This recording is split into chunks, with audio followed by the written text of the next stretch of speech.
Hi there. If you are tuning into this podcast, it means one of two things. Either you have no clue about managing your finances or you want to take them to the next level.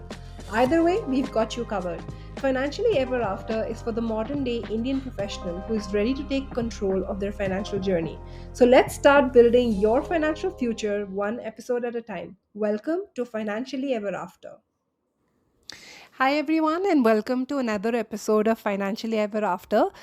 Tonight's topic is money and marriage. So, we're talking about how to build a more stronger financial relationship with your partner. I'm Medha, and I'm being joined by Ankit. We are the founders of Wealth Up, and we basically have dedicated our lives to helping people make smarter financial decisions. So, tonight we're talking about relationships. Ankit, let's start by asking the very fundamental question. Why did you choose this topic and why do you think it's so important for couples to talk about finances? Hi, Mida. Hey, guys. See, generally speaking, money is important for everyone. And when we are talking about, relationship with money and, when you people are getting together, money can have a lot of impact. It can impact a lot of your decisions and how you deal with things. It can also cause a number of friction. And given that, the wedding season is just around the corner, we thought it is a good time to bring this topic up so that people can understand how to approach this with their partners and have a good conversation with them. So, Ankit, how did you meet your wife? Well, I mean, it was an arranged marriage. I found her on one of the matrimony portals. Okay. And how did you bring up finances with her? Like, did you bring it up or did she bring it up? Well, again, it was not a very comfortable topic to discuss to start with, generally to bring it up. So, and there are sort of signs that you can observe when it comes to money. So, so I live in Bangalore, and she also used to live in Bangalore. So we were able to meet, face to face or in person number of times, and just observing what are the generally the money habits like when we are meeting, what kind of places we are going to, and how comfortable both of us are. When we are, wherever we are going, the expenses that are there, how is it being picked by the two of us? So, in my case, it was we were comfortable. Both of us were comfortable going to. If we're going out for eating out, very comfortable in going to fancy places as well as eating at Thela. When it comes to making the payment, it was like sort of kind of sort of alternating. Okay, I pay here, you pay there, kind of thing. And it's not that we had to say okay, I'm paying here, you have to pay there. It was just happening. Okay, so we were just picking up checks here and there. But did And any? Please Please go ahead. So that sort of gave an just an initial understanding of how the approach is and how they look at the money and spending. Yeah, you were saying something. I was just asking, but did you outwardly discuss finances, like in a very direct manner, like, okay, how much do you make, or, something like that? So sort of, yeah, we did get there eventually, not initially, because again, it was not a very easy conversation. So when we sort of met online, so anyways, in the profile, broadly speaking, the income ranges are mentioned, so it gives you some idea. And when it comes to the discussion that we had, it was actually more from the perspective of expenses, less from the perspective of income. So, of course, since we were both of us were in Bangalore, it was like, okay, so when we'll be taking a place, we both of us had an understanding of how, the cost of living is in Bangalore. Like, okay, so when we start living together, how is it that our expenses, would look like? And obviously, generally speaking, the total expenses after getting married is going to be more than the sum of the individuals. Right. Because initially, generally before getting married, most of the people, maintain sort of a more basic lifestyle. The kind of furniture you have, the kind of apartment you are living in, the kind of food you're having, the kind of interior you have, and whatnot. And post that, once you get married, you generally prefer कि भाई कि आप तो थोड़े अच्छे से रहते हैं ना, just living more comfortably. So of course the expenses go up, and the way it happened for us is that we came up with broad estimates how much it would cost us on a monthly basis, and then it was like, okay, so how much is it that we will be comfortable contributing towards that. So suppose we are having the total expense is 100 rupees per month, all in, everything included. So how much will I be comfortable paying? How much she will be comfortable paying? I was making more than her, and we sort of agreed that she'll pay 30%, and I'll pay roughly 70%. Okay. And what were the first few big ticket items that you purchased together? And how was that conversation? So big ticket items for us was initially, of course, as newly married, like when we are moving to a new place, buying essentially everything for the house, all the furniture, all the appliances, interior, electronics, everything we had to buy. So those are the big ticket items we had to make. For others, actually, honeymoon, the travel for the honeymoon is also a big ticket item. For us, actually, unfortunately, that didn't happen because we got married just before COVID, and we couldn't go for honeymoon, so that didn't happen for us. But yeah, so this was that. And then in terms of the conversation, it's like for the two of us, it's like generally we are quite aligned in terms of our interest as in our likes and dislikes. What is it that we like, and broadly we like the same things. And when we were doing buying things, generally speaking, it's like so in terms of the house, we were going to rent it, and again, both of us are on the same page that we don't want to buy a house. This is also something that we suggest a lot of our clients, particularly the younger clients, that it's better not to buy a house early on because it kind of holds you down. So if you have already bought a house, you will be sort of attached to it, and if better opportunities come in different cities, different countries, there may be some hesitation in moving, and of course the financial impact it may have. I mean, so buying a house is not a financial decision. No, what do you mean by buying a house is not a financial decision? It is a financial decision. I mean, what I mean is of course it's a financial decision, but I'm saying financially speaking, it's not a very good decision to go for it, because it's not going to generate a lot of return for you. Okay, and it's better, so roughly speaking, the yields and all, the rental yield and all such, that it's better to rent an apartment, and you have the flexibility and whatnot. So we were anyways, me and my wife, we are on the same page that we don't want to buy a house anytime soon. So because when you're buying a rented apartment, it is better not to buy very fancy stuff, because there will be wear and tear and stuff. But of course, not very cheap one either, but something that is functional, that looks good and does the purpose. So in terms of the price point, we were broadly on the same range. Of course, when you're thinking of buying something and buying so many things, there will be disagreements. There were few, but nothing major. Okay. So now more on the practical side of things, right? So were there any administrative or paperwork stuff that people should do or be careful about when they're planning on either starting a life together, or if they're already in a relationship, that they should think about?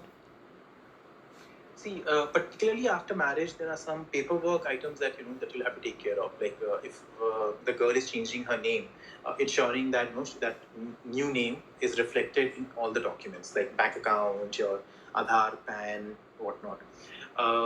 Apart from that, address change. Like, so what I do is I have a permanent house, where my parents live, my hometown.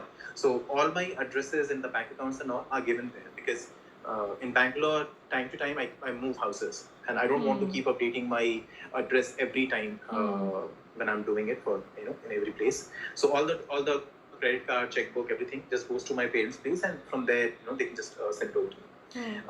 And after getting married, I also got the address of my wife updated to the same permanent address. That is, address is something that you need to look at. Apart from that, ensuring that you have added the nominee, your partner as the nominee to your bank accounts. Very importantly, both of you are working, ensuring that you are adding each other in your company's health insurance policy that you're getting. It's very important. And if you have life insurance, just adding them in, as the beneficiary, as the nominee to your life insurance policy. So these are the few of the things that that you should be taking care of. Okay. And passport is another thing that if you're I mean, one option is like, so you should be ideally you should add your the name of your partner in your passport. Now, just to add it, I mean, many times you don't go for a new passport just to add the name of your partner. But if you are getting a new one, definitely don't forget to add your partner's name there. Right. And marriage certificate and stuff as well, right? Like. Oh yeah, definitely. I mean, just to because the marriage certificate is becoming increasingly important. So after you get married, within certain time frame, I think it's within 1 month or so, it's better to get it. I mean, for me, it got a little delayed, so there was some penalty that I had to pay. But it's better to get it sooner than later. Was it because of COVID that it got delayed? Actually, I did not pay too much attention to it. I was like, okay, I'll get it done. And so. Okay. So now, you did talk about this a little bit, but how do you track your joint expenses on a day-to-day basis? See, a lot of people have this problem anyway that they don't know where their money is going and they find it very difficult to keep a track of, their expenses. I think things become even more complicated when you have a partner because now you have to, have your individual expenses and your joint expenses. So any tips on, how that can be done easily? Sure. So first of all, it's better to first of all think about how you do it individually. One approach to managing your expenses is actually tracking all the expenses that you're doing category wise and stuff. And of course, there's so many apps that you can use, but that is kind of boring. Yeah, nobody likes to look at their expenses. I know I'm guilty of this as well. Yeah, exactly. So the other approach that I find to be easier and effective is instead of trying to minimize or keep your expenses under a certain number, it's better to ensure that the savings that you had to do is happening. So what I did was as soon as I got my salary, I used to transfer a fixed amount to another bank account so that I can't see it, and from there it used to get invested. Okay, sorry, can you just explain that a little slowly? Sorry, you're talking really fast, so didn't catch that. So if you can explain that. Sure. So say my share of expenses is say 1 lakh rupees per month. Okay, and say I'm making 1.5 lakhs, 2 lakhs per month. I mean, net of taxes and stuff, the amount that I'm getting in my account. So 1 lakh is anyways the expenses that are supposed to go. From say the 50,000 additional that I'm getting, I'll transfer say 40,000 to another account. Okay, which will get invested. I'm just leaving this 10,000 as buffer because time to time there will be certain variation in my expenses. Okay, so that even when that happens, I won't be dipping into my savings. Okay, and so soon after I getting the salary, I've already transferred that 40,000. Now the remaining 1.1 lakh that I'm left with, I have to deal with. I have to make my expenses from there only. And of course, within the category every month, things will change from 1 month to another. But as long as I'm keeping my expenses under that, I should be fine.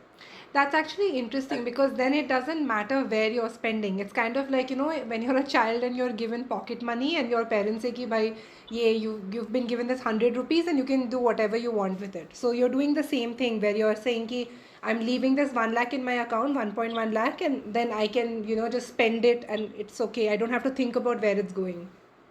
Exactly. So as long as I'm not touching the savings, so just with 1.1, I do whatever I want. Right, and I'm guessing, of course, we talk about this all the time. That 40,000 that you're saving is going into an investment strategy. Yes, it is going towards the investments. It's not that I'm leaving it in my the other bank account. Right. So this is on the individual side. When you're thinking of doing it on the jointly, it's what I do. Also, what I was doing is so 70-30 that we talked about. So 30% of the expenses were roughly the rent for us. So my wife was paying for the rent.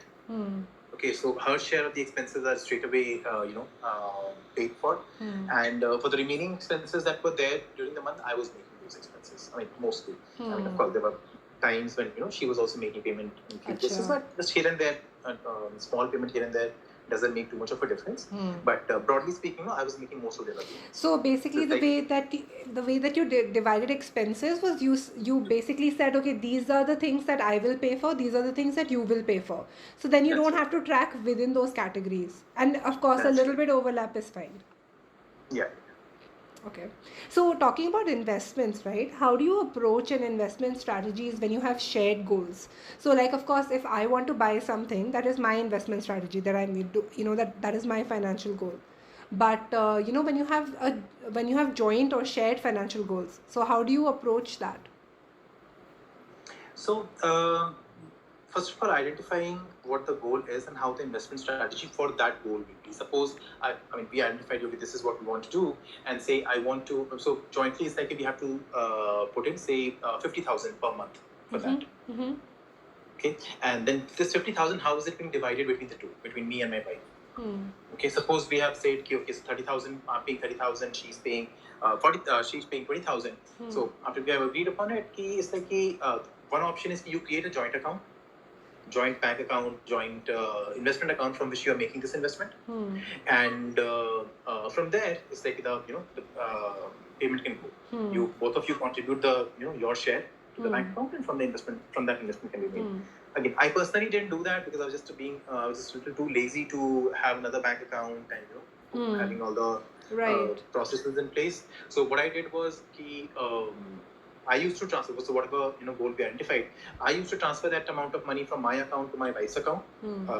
From tax purpose, that was better because since I was making more money, so the taxes would have been higher for the profit that I generate, that we generate. So I transferred the money to my wife's account, and the 30,000 odd amount. And from there, she added 20,000, and the 50,000 used to get invested in the towards the goal that we have identified jointly. Okay. So, I mean, is this how you do things even now, or has there been any change to the strategy?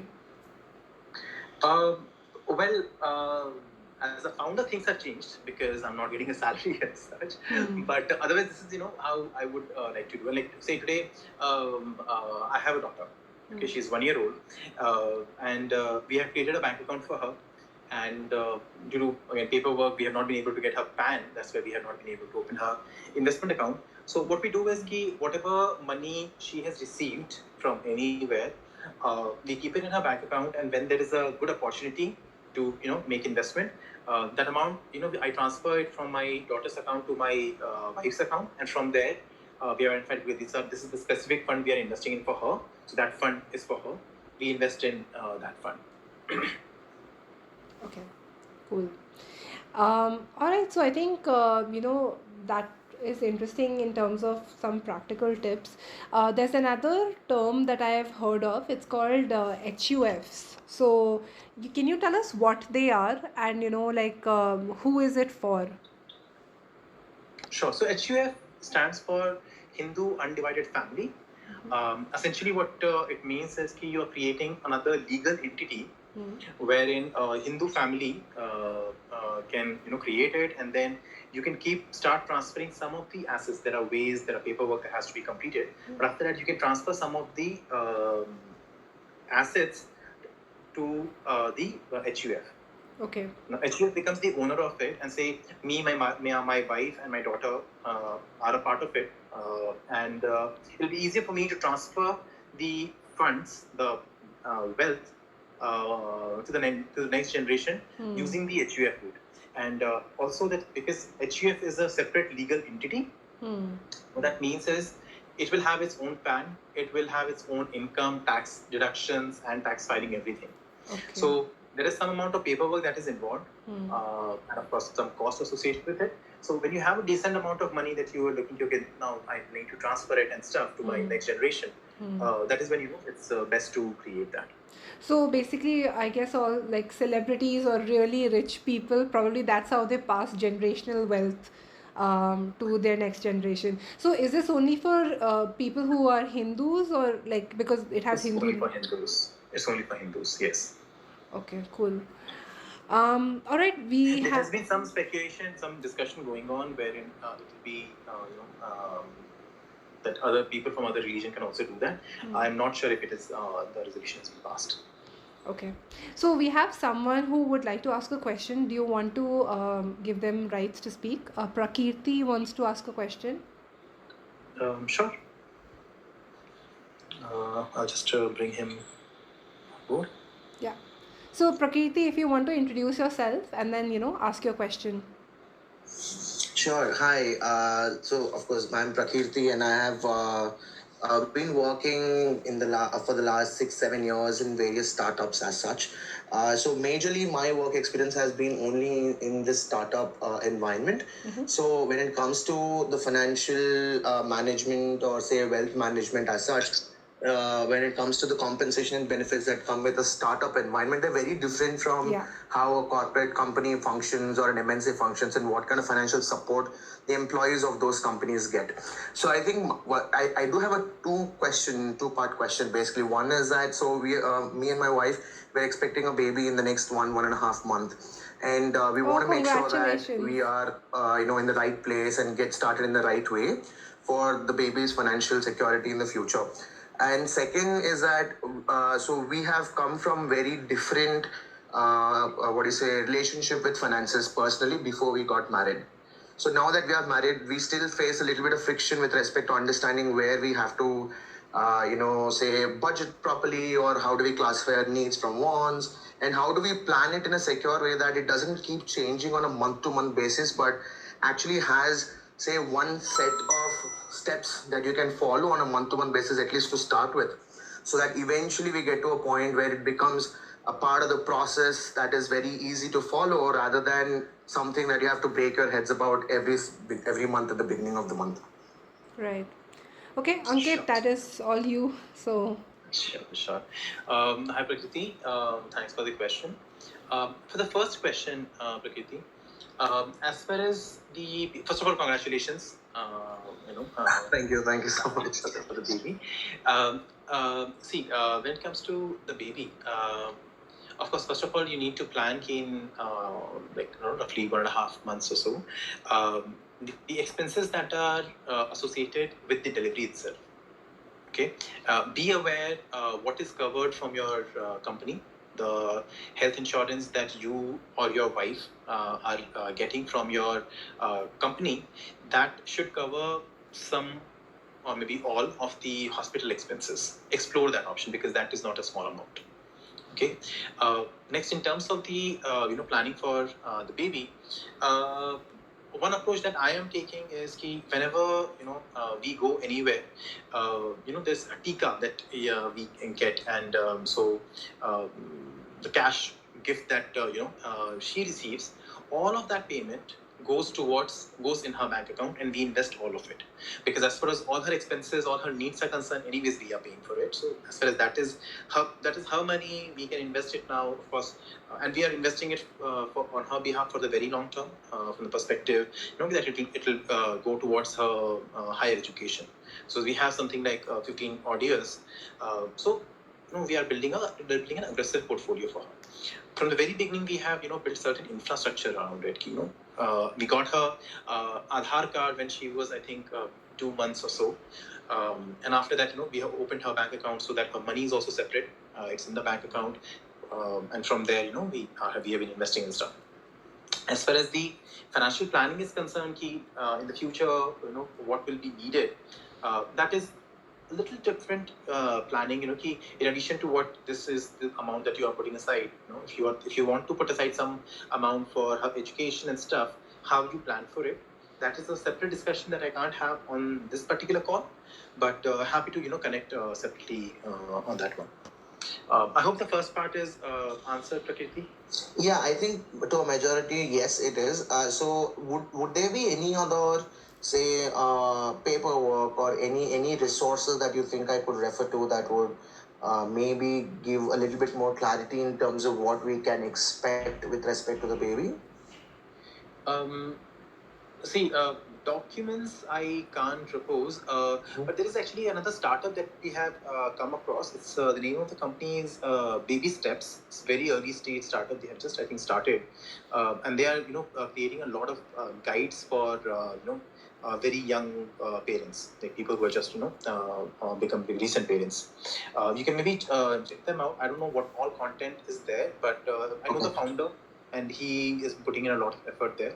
So that should be a good resource for a number of sites, number of fronts, not just for the paperwork and finances. Got it. Okay. So do check that out, and do get the birth certificate done as early as possible. Got it. Okay, we'll keep that in mind. Do get that done because this is very important, because otherwise there can be complications, not just penalty but other complications can also be there. So take care of that. Aadhaar card, bank account and all is something that can still happen, but this is very important, so get that done. So Okay. we had done like last week actually Ankit was talking about the importance of birth certificate now. So maybe you can repeat that part, Ankit.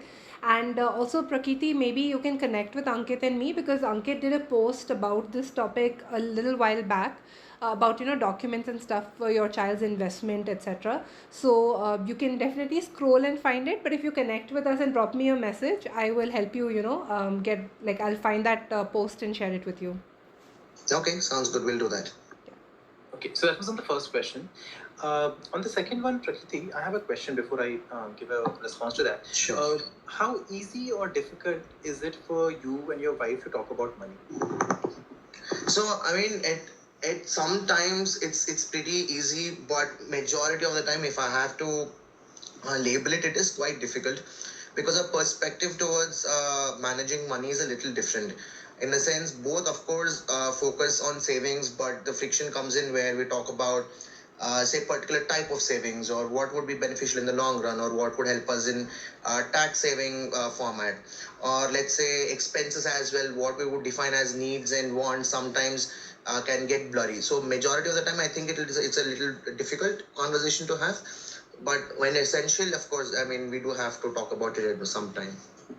Okay, so see, as far as what is good for short term, the savings aspect, what is good for short term, long term tax saving and stuff, I would suggest it's best you talk to an expert.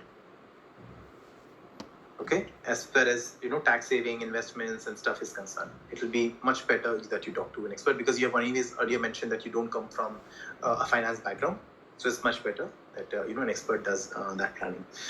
As far as the expenses side is concerned, need and want, you need to find a time when both of you are pretty cool, okay? You can just talk calmly. Okay, and think about it, because see, because you mentioned you two come from a very different mindset when it comes to money. It is important that, okay, so generally speaking, Prakriti, there will be, so out of 10 items which you have and 10 items that she has, something like few items will be there that you are sort of indifferent about. Few items, let's say 3 items you are indifferent about. There are 3-4 items which are like very particular, that you really want those things. Okay, and 3 are something that you can kind of negotiate on. Right? Similar will be the case for her. The non-negotiable items for you and for her are non-negotiable. So to the extent those are not overlapping, it's best. If it is overlapping, you'll have to see how you can find a middle ground. Okay, I'm talking about in terms of the needs versus wants. Few needs are very obvious. Everyone has few needs: rent, clothing, grocery, house help, things like that. Those are obviously needs for everyone. The blurry area will happen where what are wants. When that happens, just try to understand, and then you will going into the conversation. You have to go with an open mind, and both of you going with an open mind, so that you can see how is it. And trying to understand the other person's perspective. Okay, and again, if it is something that you can try doing that. If it is not working, see if you can talk to a friend who can give you an objective view about it. Okay, unbiased view. Okay, got it. So I think got it. So basically, one of the things that you definitely suggest is to speak with a financial or wealth manager who could probably give us a little bit clearer idea in terms of how to manage finances as well. Put as a joint management, right? That's right. Yeah. Okay, got So it. Yeah, thank you. one thing that I want to just add here, that I've seen with a few of our clients as well, it helps to have a shared goal. So the thing is that a lot of the times you're even willing to make adjustments to what you think are needs or wants when there's something that you're both collectively trying to achieve, right? So whether it's a vacation that you're planning together, or it's a home purchase or anything like that, when you have a financial goal that you're both trying to achieve, it's easier to say that, what, let's not do this because we're working towards something together.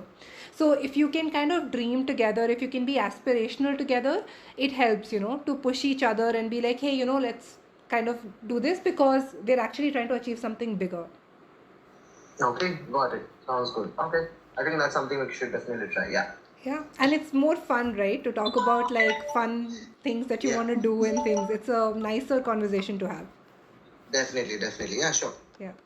All right, thank you Okay, so great. much. So, Prakriti, I hope your question was answered, both of them. Yes, yes. Thank you. Great. All right, Thank you. thanks. Perfect. So that kind of actually brings us to the end of this. Ankit, if you want to quickly summarize, and what we also do every week is that after we talk about the topic of the week, we give you a quick summary of what happened in the world of finance over the last week. So, Ankit, if you want to quickly wrap up this conversation and then just, segue into summary or, top news items from this last week. Sure. So, very quickly summarizing the discussion, money discussion with your partner is extremely important because that can impact a number of other fronts. The way you talk about compatibility on various other topics, travel and other preferences. Similarly, money discussion is important. Understand if there are differences, what the differences are, and try to see how you can work with it. If needed, you can definitely talk to an expert. Okay, there are various ways we talked about. Okay, how is it that you can just take approaches, and there are various ways. How you're managing your expenses, your investments together. There are ways, but you need to see of the 2-3 options that are available, what works best for you, because every couple, every individual is different. Okay. Anything else, Medha, on this one? Yes, keep your documents updated. Keep your documents updated. Yes, Absolutely. make Yes. sure you're added to each other's insurance policies. That's very important. And make sure that you know about each other's insurance policy. Like for me, my husband told me that I have a term life insurance. You're a nominee. How much it is for, where it is, all of that. Because if something were to happen to him, I need to have this information. So do share that kind of information with each other as well. That's extremely important. And thank you so much for joining, everyone.